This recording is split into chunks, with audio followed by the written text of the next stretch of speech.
할렐루야. 오늘 찬양의 가사와 같이 그렇게 간절히 소망하는 삶의 목적을 가지고 주님의 뜻을 이루어드리는 저와 여러분 되시기를 주님의 이름으로 부탁을 드립니다. 제 목소리가 어제까지 디모데 교구 수련회를 해서 기도를 열심히 했더니 이렇게 중저음의 매력적인 목소리가 되었습니다. 양해를 부탁드리겠습니다. 오늘은 육남 선교회, 육녀 선교회 헌신 예배로 하나님 앞에 올리고 있습니다. 46세부터 50세까지의 나이인데요. 맞나요? 예? 네네. 굳이 나이를. 네, 죄송합니다. 46세부터 50세까지의 연령층으로 구성된 젊은 선교회인데요. 연령층이 세상적으로는 조직에 어떤 책임을 져야 될 나이이고, 또 젊었을 때부터 20대, 30대, 40대 또 열심히 노력하고 수고했던 그 노력의 결과물들이 나타나는 그러한 시기, 어떻게 보면 인생의 황금기가 아닌가 그런 생각을 해보게 됩니다. 그러다 보니까 반대로 그러한 것들을 이루지 못했었을 때 그 박탈감과 허무함과 좌절감이 큰 시기이기도 한 것 같습니다. 가정에서는 어떨까요? 자녀들은 이제 장성하여서 청소년기가 다 되어서 부모와의 유대가 이제 약해지고, 부모와의 관계가, 부모에게 관심이 별로 없는 그런 청소년기, 사춘기를 보내고 있는 자녀들, 그래서 이제 외롭기도 하고 가정에서 홀대받는 듯한 느낌이 들 수도 있는 그런 시기가 아닐까, 그런 생각을 해보게 됩니다. 맞습니까? 아니라고 합니다. 곤란한데요. 이런 또 감사합니다. 어쨌든 저는 그렇게 생각을 하는데, 그래서 이 세대 우리 육남 선교회, 육녀 선교회가 하나님 앞에 헌신을 드리면서, 헌신 예배를 드리면서 정말 진정한 삶의 헌신을 드리는 것이 어떤 의미일까? 무엇이 필요할까? 또 어떠한 태도로 살아가는 것이 이 세대가 주님 앞에 드리는 그러한 헌신의 삶이 되어질까? 저는 오늘 말씀을 통해서 그에 대한 해답을 한번 찾아보기를 소망합니다. 오늘 본문의 말씀 6장 1절에서 바울은 이렇게 얘기를 했습니다. 하나님의 은혜를 헛되이 받지 말아라. 여러분, 은혜를 받은 자로서 우리가 마땅히 누려야 할 것들을 누리지 못한다면, 그리고 은혜를 받은 자로서 당연히 우리의 삶 속에 나타나야 된 삶의 열매가 없다면 아마 그것이 은혜를 헛되이 받은 자가 될 것입니다. 이것은 그리스도인으로서의 정체성의 문제이겠죠. 그것에 대한 질책을 바울은 하고 있는 것입니다. 그리고 또한 고린도 교회를 향한 바울의 권면이기도 하지요. 그와 동시에 저와 여러분을 향한 하나님의 지엄하신 명령이심을 주님의 이름으로, 우리가 그 명령임을 깨닫기를 주님의 이름으로 간절히 부탁을 드립니다. 아마 바울의 눈에는 고린도 교회 성도들에게 있어서 이러한 모습이 보였던 것 같습니다. 은혜를 헛되이 받는 모습, 자의 모습. 그래서 바울은 은혜를 받은 자로서의 삶이 어떠해야 하는지, 그리고 이 은혜를 전하는 자로서의 태도가 어떠해야 하는지를 자신을 예로 들면서 지금 설명하고 있습니다. 바울은 사실 성도들을 향하여서 어떠한 가르침을 전할 때에 종종 이러한 표현을 쓰곤 했습니다. 나와 같기를 원한다. 사도행전 26장 24절에서 29절에도 보니까 내가 지금 결박당한 것, 이것을 제외하고 나서는 모든 것이 다 나와 같기를 원하노라, 이렇게 이야기를 했습니다. 이것이 얼마나 큰 자신감입니까? 하나님을 향한 자신의 삶의 열정과 열심을 다한 그 삶의 태도를 자신 있게 보여주면서 너희도 나와 같이 살았으면 좋겠다, 너의 모습도 지금 나와 같은 모습이었으면 좋겠다, 이렇게 이야기를 하고 있는 것이죠. 저는 이곳에 계시는 저와 여러분 모두가 다 바울의 삶을 닮아가는 주님의 충성된 일꾼이 되어지기를 주님의 이름으로 간절히 부탁을 드립니다. 바울은 특별히 이 부분에 대해서 어떻게 이야기했느냐, 4절에 보니까 먼저 하나님의 일꾼으로 자천하였다.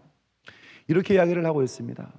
바울은 스스로 자신이 하나님의 일꾼이었다라고 자진하여서 자신의 삶의 어떤 존재의 목적을, 그리고 인생의 목표를, 그리고 자신이 나아가야 될 삶의 지향점을 이야기하고 있습니다. 자신은 바로 하나님의 일꾼이다라고 자기 스스로의 삶의 목적을 분명하게 이야기를 하고 있는 것이죠. 여러분, 제가 디모데 교구를 담당하고 있는데 우리 육남선교회 모든 우리 성도님들도 거의 대부분 디모데 교구 성도님들이 아니시겠습니까? 근데 이제 우리 육남녀 선교회면 디모데 교구에서 가장 또 이런 말씀드리면 또 좀 거시기 하려나요? 예, 어찌됐든 그러나 이제 형님, 누님 또 이런 뻘이니까 그런 선배로서의 역할들을 잘 감당해주고 계시는 그러한 세대이죠. 그런데 보니까 50이 가까워지면 사람의 마음속에 그런 것이 있을 수 있을 것 같아요. 점점 물러나고 싶은 마음이 있을 수도 있고, 봉사하고 열심히 일하는 것은 좀 젊은 층의 어떤 전유물이고, 나는 좀 이제 뒤로 빠져야겠다 이런 생각이 들 수도 있겠다. 저도 이제 50이 되다 보니까 그런 생각이 드는 것 같더라고요. 근데 뭐 비단 우리 육남녀 성교뿐만 아니라 교회 공동체 가운데서 나이가 이제 지긋이 드셔서 우리 장로님, 권사님, 안수 집사님 되셔서 70대, 60, 70대, 80대가 되시면 아마 그런 마음이 또 드시지 않을까 그런 생각을 해보게 됩니다. 그러나 바울은 그렇게 하지 않았습니다. 바울은 솔선수범을 했습니다. 고린도 교회에서 사역했던 바울의 나이가 어떻게 됐었을까요? 50대 한 초반 정도 되는 나이였던 것 같습니다. 그는 50이 넘었고 50대 초반 갓 넘긴 그러한 자였습니다. 그러나 그는 자신이 하나님의 일꾼으로 스스로를 자천하고 있는 것이죠. 여러분, 일꾼으로, 하나님의 일꾼으로 스스로를 자천한다는 것은 영광의 자리를 말하는 것이 아니었습니다. 다음과 같은 것을 수반하는 것이었어요. 4절과 5절에 보니까 많이 견디는 것, 환난, 궁핍, 고난과 매맞음과 갇힘과 난동과 수고로움과 많이 자지 못하고 많이 먹지 못함, 그 가운데서도 이렇게 말씀하고 있는 것을 볼 수가 있는 것이죠. 하나님이 일꾼이 되었을 때는 바로 이러한 것들을 스스로가 감수하겠다라는 결단을 갖고 있었던 것이죠. 사랑하는 성도 여러분, 신앙의 삶은 하나님 앞에 결단하여서 나 스스로가 하나님이 원하시는 자리에서, 그곳이 고난의 자리이든 영광의 자리이든 상관치 않고 내 자신을 그 자리로 내어드려서 주님께서 나를 통해 일하시도록 주님께 내어 맡기는 그러한 삶인 줄로 믿습니다. 바라기는 저와 여러분 모두가 다 그러한 하나님의 일꾼으로 스스로를 자천하는 성도님들 되시길 주님의 이름으로 부탁을 드립니다. 특별히 오늘 육남녀 선교회의 모든 우리 성도님들 또한 그러한 자들 되시기를 주님의 이름으로 간절히 부탁을 드리겠습니다. 매맞고 갇히고 못 자고 못 먹고 그런 자리가 있으면 육남녀 선교회 여러분들이 하실 수 있도록 미리 이름을 다 적어 놓겠습니다.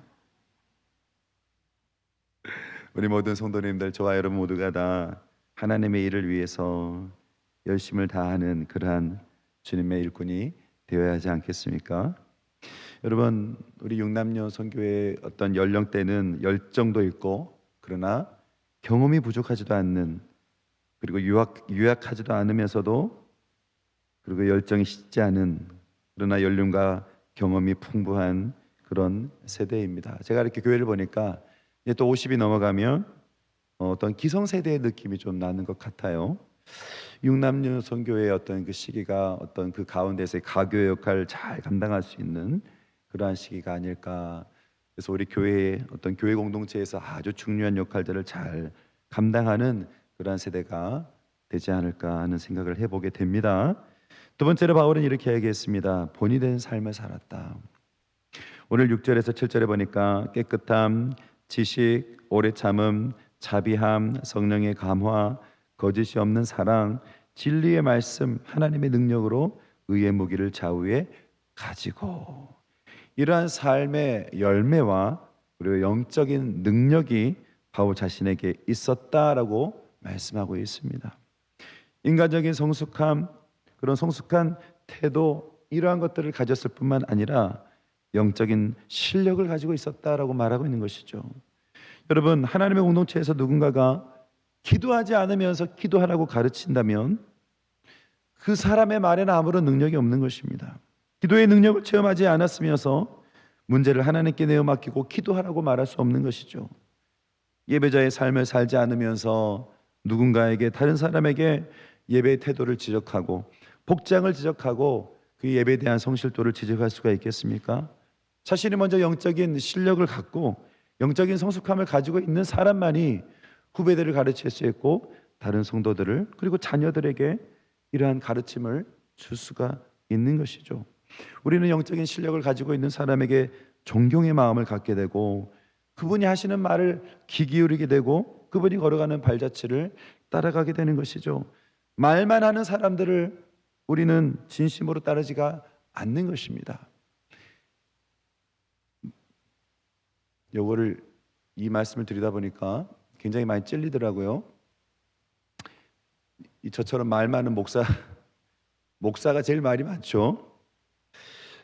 말만 하는 목사가 되면 안 되겠다, 그런 마음을 좀 갖게 됐습니다. 교회는 참 말이 많죠.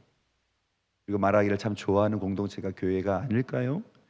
그러나 말을 우리가 아끼고 우리 내면에 하나님을 향한 뜨거운 사랑의 그 열정을 꾹 모아서 하나님을 향한 나의 인생의 삶의 계획과 그리고 그 계획을 이뤄나가는, 내가 결단하고 정하고 하나하나 순종해 나가는 그 영적인 삶의 계획, 순종의 발걸음을 걸어가면 많은 사람들이 바로 그러한 사람을 믿고 따라가며 그를 본받아 그의 뒷모습을 보며 따라가는 그러한 공동체가 되어질 줄로 믿습니다.